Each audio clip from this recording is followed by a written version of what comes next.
Welcome to the podcast, Sean. It's great to have you on. Do you mind giving us a quick rundown of your background and then also what you guys do at AROTEC? Yes, certainly, Alexa. Thank you for the invitation.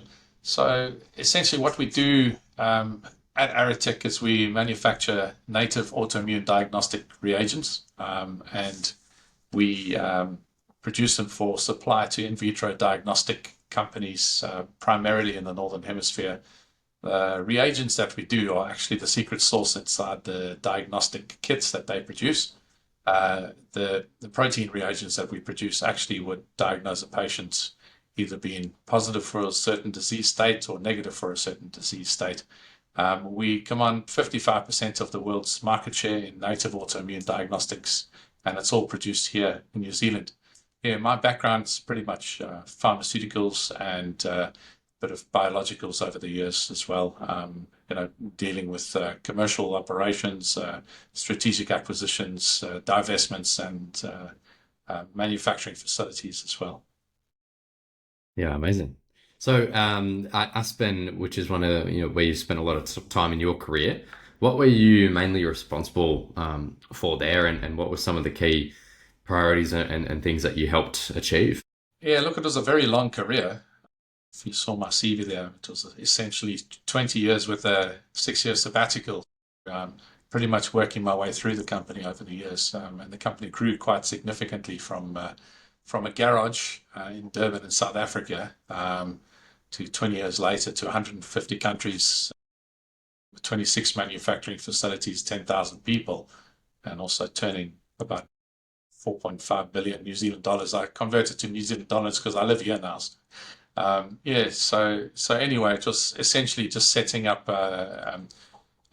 businesses and making sure that those businesses were properly resourced, they had the correct leadership, the correct strategic plan for growth, and there was harmonization between the various facilities and the various territories as far as manufacturing goes. And obviously, optimization is always a key important component of any business, making sure that all the assets and resources you have are harmonized and optimized. Yeah, interesting. So, during your time there, obviously setting up new companies and regions, expanding out, in terms of that experience, what were some of the key challenges that you faced, and how did you overcome those? Yeah, so look, some of the key challenges is it's more industry specific, from a regulatory perspective, especially when you're dealing with pharmaceuticals. I mean, there's always a very high barrier to entry, particularly in markets like Brazil, some markets in Europe, FDA in the United States. It sometimes takes a bit of time to actually get your products registered. Dealing with Africa, it's a little bit easier. Sometimes they'll actually adopt other regulations from other jurisdictions and literally just grant an approval. So yeah, from a regulatory perspective, it's one of the biggest challenges. Then also from a business perspective, depending on the geography you're at as well, all businesses are run with people, and you don't always necessarily have the right skills in the right place at the right time. So sometimes it's recruiting people and then giving them a secondment into a different territory, or literally trying to make sure that your people are trained and developed and coached during a long tenure, hopefully at the business, into positions that you can strategically see the business going to. So, I mean, ultimately, it's a very long-term, futuristic, strategic plan that one needs, and I think that's one of the components that's missing in a lot of businesses around the world. If you had to speak to somebody and ask them, well, what's your time frame? If they can tell you, 5 years I'm going to be doing this, or 10 years that's their time frame. Their time frame is either 5 years or 10 years. So I think in the space of pharmaceuticals and biotechnology and diagnostics, the time frame has to be at least 10 years, maybe even beyond, 20 to 30 years. And there's not many people that are comfortable thinking so far into the future. Yeah, that's true. That long-term mindset. So, in terms of obviously the growth there, obviously that's set you up quite well for your role here as managing director at AROTEC. So, now going into this role, what were the main priorities going into the role, and obviously what's the future look like for Yeah, AROTEC? yeah. So essentially, I mean, the board acquired this business in September 2021, and they were looking for someone to run it. So I think it was quite a good good match between myself and them, just with regards to being selected as the managing director for AROTEC. But yeah, I think one of the mandates was just literally identify if there are areas for more growth. I mean, the board is quite relentless when it comes to growth, like most boards are. But fortunately, we do it, ethically in the right way, and also we take up people on the journey with us as well to make sure that they share with the proceeds. Aerotech had been incorporated since 1996, and it was going for roughly 26 years when I got here in 2022. What we've achieved in the past 3 years, and when I say we've achieved, it's actually the excellence that is within this business, the people that are here, is we've managed to double the business. So pretty much achieve in 3 years what was achieved in 26 years. And we've managed to triple the profitability in the business as well. And that's obviously been driven through, not only the growth, but also the optimization of the facilities and also our operations. It's been an incredible journey so far. 3 years for me will be on the 1st of September, 2025. But there's been an incredible amount of work that has been done. And a lot of the people that we have in the business are still some of the people that were here historically. But the only difference is they've done things a bit differently. And so one would ask, well, why didn't they do these initiatives before? Why are they only doing it now? And, why couldn't you get growth a little bit earlier? It's just literally the strategic direction and the mindset and the expectations that you have on people. And that's to ask them, what is it that we can be doing better? What is it that we can do more of? Rather than actually just getting people to come into the work environment, work their daily shift, clocking their card in and then clocking their card out in the afternoon, and then just bumbling along, as the years go, which a lot of businesses do. It just shows you it's empirical evidence of what can be achieved if you actually had to just refocus your staff in a slightly different direction. Yeah, that's pretty amazing growth, doubling in 3 years. So to achieve that, what were some of those key shifts? Obviously, giving them better strategic direction, but was there any other initiatives or what enabled you to give them better direction? Yeah, that's a very good question, Alex. So, I mean, in business, you've got a couple of levers that you can pull. I mean, I'm not comparing it to a casino or anything. I'm not a gambler, but if you had to pull a lever, which is the lever of sales and demand, when you increase your sales and demand, that's one lever you can pull to actually grow your business. But then you have to make sure that your facility and your production is actually right sized. That's if you are producing, or whoever you're getting supplied from is able to actually meet the new demand requirements. So that's something that we did here. We engaged all of our customers. We partnered with them more than just having a transactional relationship. It's just literally partnering with them to try and find out what dreams and aspirations they have for their business, and rather be the partner with the customer to actually meet their needs with regards to their growth plans and their strategic direction that they have for their business. And in doing so, the sales worry about themselves. You land up with a lot of customers then getting the products and solutions that they were needing for their growth plans and strategies. And at the end of the day, you become indispensable. So that's one thing that we have done. One of the other levers that we pulled was just making sure that we optimized our production. So some of our products that we produce, we've had a look at the chemistry. We've had a look at optimization of the actual production. So with the same people and with the same machinery, and pretty much in a lot of instances with the same starting material, being able to extract more yield out of that starting material within the same shift. So essentially what happens is you land up with more top line products being produced, and you land up with the same overheads to some degree. So it just helps with your profitability, and then the additional volume that you've produced actually helps meet the customer's needs. Then also having a look at lean in an organization. I mean, this business was 26 years old, and no one had ever had a look at it from a lean perspective. Lean manufacturing, making sure that you're cutting waste out of the business in all aspects, in all respects. We found an incredible amount of opportunity. Processes where elements in the process were redundant. People were asking, well, why are we doing this? They were printing out a photostated Western blot and then scanning it again back into a computer as part of the SOP. That process was designed many years ago, and one can clearly see that it's not required anymore. You just literally digitally print it like we do with the new equipment, and you don't need to print anything out. So we got rid of the printer.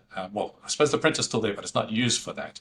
And it just that process was cut out, and that and many others as well. So you'll end up with the team actually focusing on what actually gives you outputs rather than faffing around with all sorts of redundant areas of the business during the day.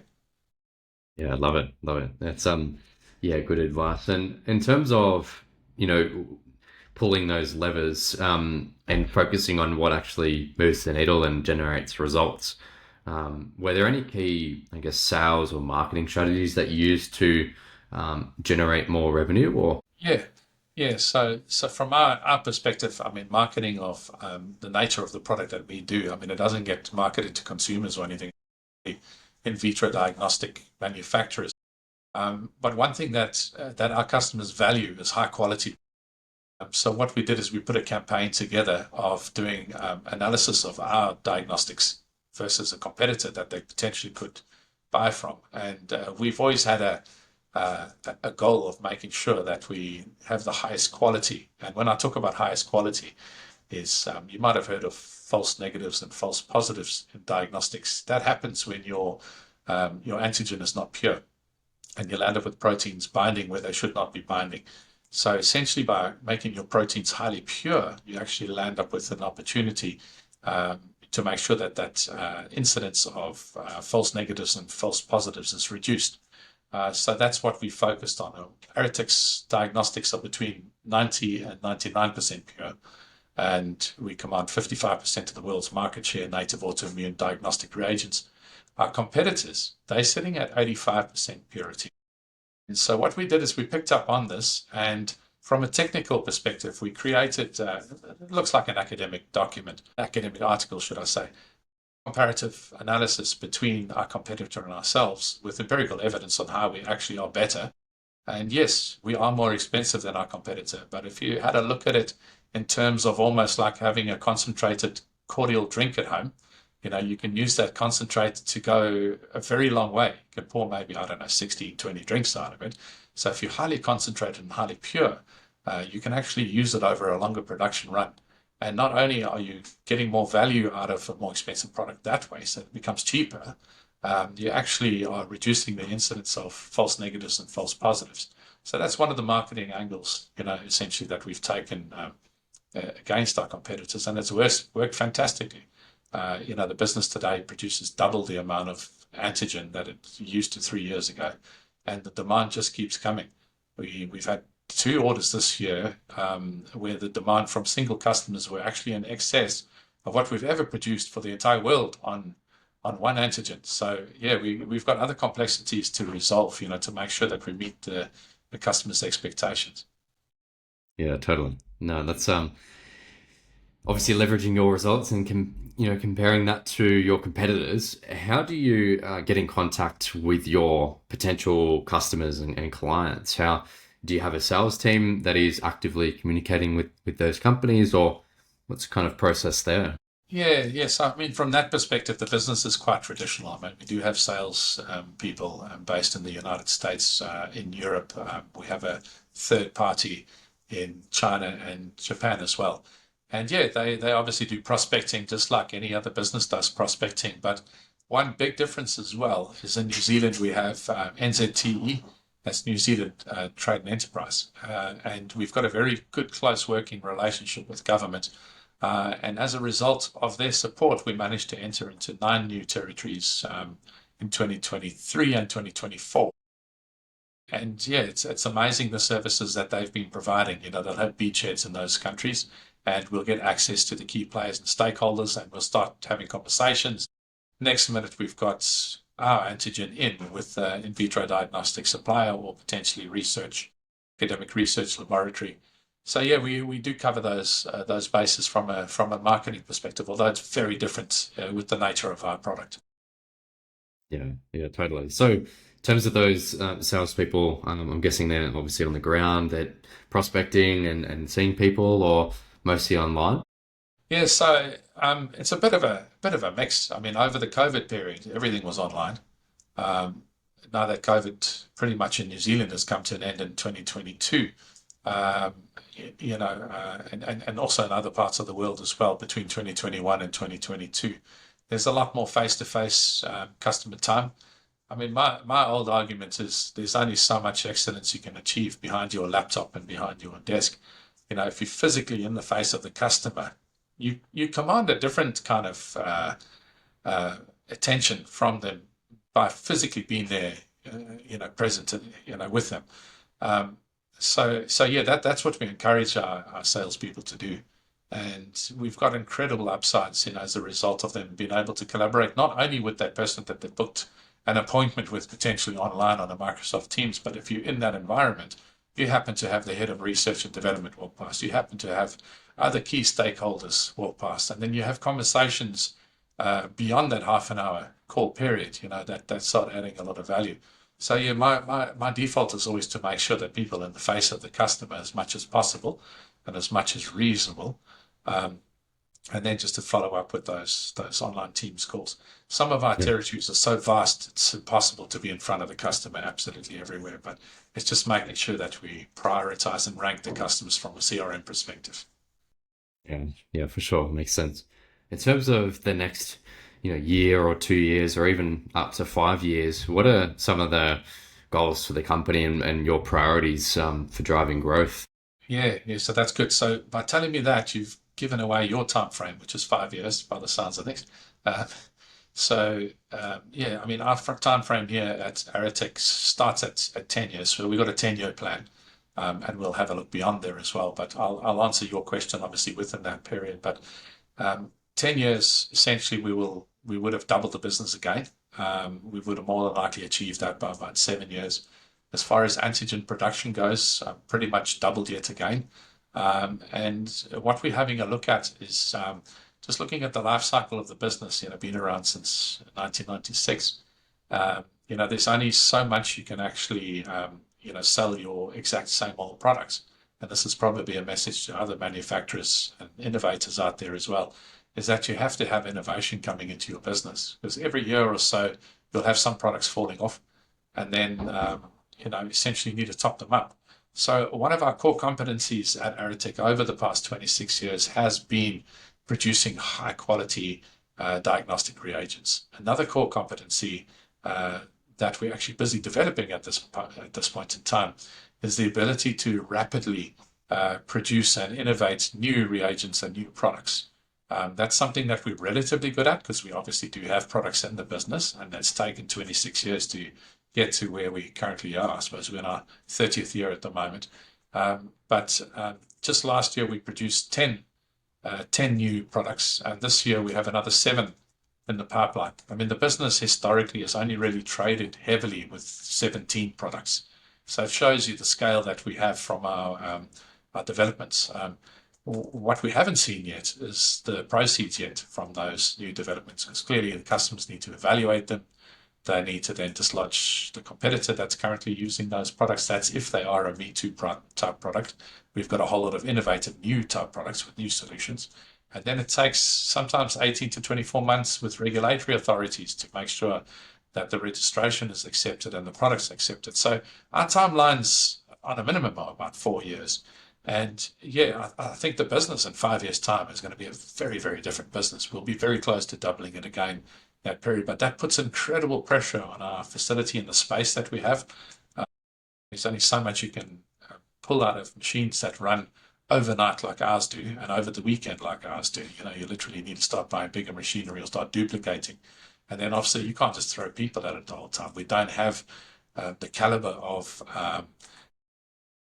highly skilled, very specific staff in the Oz New Zealand region that we need. We do have lots of them, but not as much as what we would require. There's a lot in the Northern Hemisphere and other territories that we have to bring in. Yeah, totally, totally. So, yeah, I love that long-term mindset. Obviously, your company's been around for a long time, and in your industry, you've got to think like that. Is there any other, what are you seeing in terms of trends in your industry and space?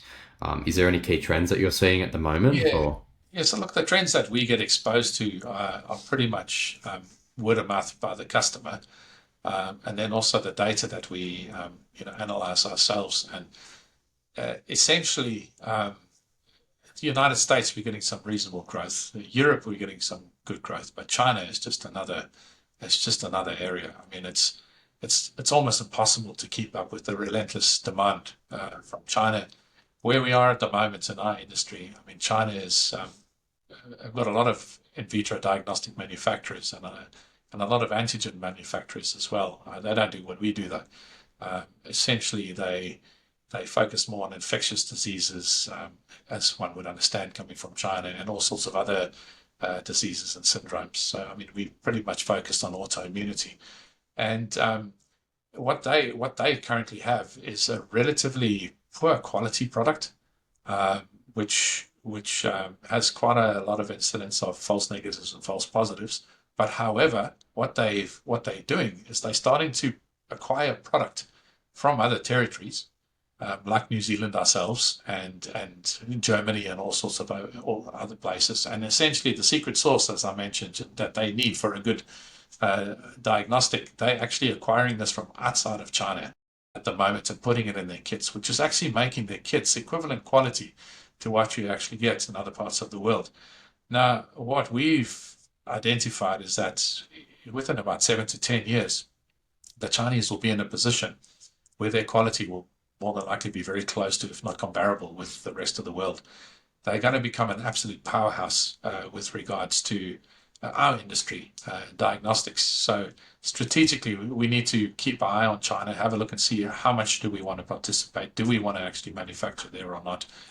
Do we want to form collaborations and partnerships and whatnot? And then the other flip side of the coin is, do we have a look at maybe diversifying a little bit more? Do we have a look at some other strategy because our products potentially might be becoming commoditized?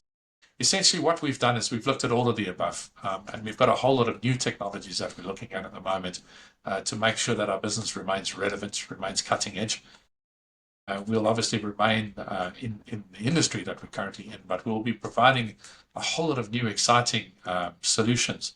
With the advent of artificial intelligence, which we currently have within the business as well, that we're working quite intently on, we're going to get solutions there that have never been seen before. We've already made protein discoveries that not much has been written about in biochemistry at this point in time. So here in New Zealand, we're dealing with some cutting edge technology and with some future-faced solutions that will not only, keep AROTEC relevant for many, many years to come, but will actually help patients all around the world get a proper, accurate diagnosis at a very reasonable cost. So, I mean, that's essentially the goal that we currently have. Diagnose as many patients as you can so they can live happier and longer, with their loved ones.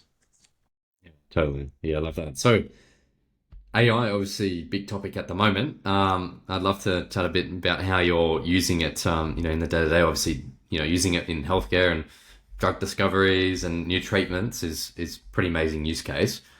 So, how are you actually using AI Yeah, within Aerotech? yeah. That's a great question. So, I mean, how we're using it at the moment is actually just a fraction of where we're going to continue using it. But at this point in time, if you had a look at our internal business processes, we've got a production schedule that consumes time of people and machinery and a whole lot of other resources and all the rest of it. If you've got all of that data lying there, we used to take, with a human being, we would take a good couple of weeks aligning the production schedule and making sure all the resources were all lined up and used. AI does that in a minute, not even a second now. And essentially, what it did do, it gave us up to about 6 days worth of production savings, by actually arranging the production schedule in a fashion that made a bit more sense. So we're not only getting more productivity out of using AI, with our internal business processes, but we're also putting AI to use in the United States, Denver, Colorado, in our facility there, where we have somebody dedicated to mass spectrometry, having a look at the composition of our products and also the patient sera that we get given to identify exactly what proteins we've got. It generates about 1 gigabytes worth of data per hour, And obviously, AI is the only thing that you can use to make sense of what we have. I'm convinced these days, there's going to be discoveries that we're going to make that we never thought were possible. And today we don't know what we don't know, but we're going to discover things that are absolutely remarkable as a result of AI. Yeah, some people are scared of it. Yeah, there's a frightening side of it as well. If it gets used in the wrong hands, but if it gets used constructively for the betterment of humanity, especially in a healthcare industry as well, it will drive down costs. It will drive up performance of drugs and diagnostics and all the rest of it. And it will actually help to optimize facilities and make sure that there's productivity as well. Yeah, totally. Yeah, I agree. Coming to the end, for other manufacturers and people in your industry across ANZ, what advice would you give to them if they're looking to grow their business and achieve some of the results that you've achieved, doubling the business in 3 years? What Yeah. would you tell them? Yeah. So look, firstly, it's not something that you can do is if you don't spend enough time with your people in the office. So you have to make sure that you put in the hours. Some people say work smart and not hard. I say work both, work smart and work hard. But apart from obviously the work ethic, and I'm talking about from a New Zealand perspective because I haven't got much experience in Australia in biotechnology at this point in time. But productivity across New Zealand businesses, I think, is one of the areas that can be looked at. Yeah, AROTEC is exemplified in the business that was running for 26 years. And then we had a critical look at our productivity, a business with really, really good skilled quality people in it. And we realized that we could do better. And as a result of that realization, we've not only improved the production throughput, we've improved the cost of goods, and we've actually been able to grow our business and meet expectations for customers. So, if AROTEC was like that, are other businesses potentially like that? Have management and leaders taken a critical look at their business to say, look, are we going to come in tomorrow morning through the door and do the same as what we did yesterday? Or are we going to maybe take a critical look at it and have a look and see if there's any optimization along the way? Because what optimization does for New Zealand business and also Australian businesses as well, it actually makes you more competitive versus other territories like China, like United States and Europe. And if you can be competitive at the end of the day, you can actually grow your business because people are looking for high quality products from businesses that operate with integrity and businesses that are there for a long time. So they're looking for sustainability as well. They can get all of that from Australia and New Zealand. The question I have is, are we as productive as some of these other territories? And I'm not answering that on this podcast because you can have a look at the OECD data. There is data out there that will actually give you that answer. And but ultimately, there's a lot more that we can do. Totally agree. Sean, thanks for your time. If people want to get in touch with you, where can they find you and get in touch? Probably LinkedIn is the safest place. I mean, at the moment, I'm batting about 50 messages a day there. So, but yeah, they're welcome to stand in the queue. Very happy to chat to anybody that can add value to AROTEC and also where we can add value as well. So, Amazing. Thanks for your time, Sean. great. Thanks a lot. Have a good one. Thanks, Alex.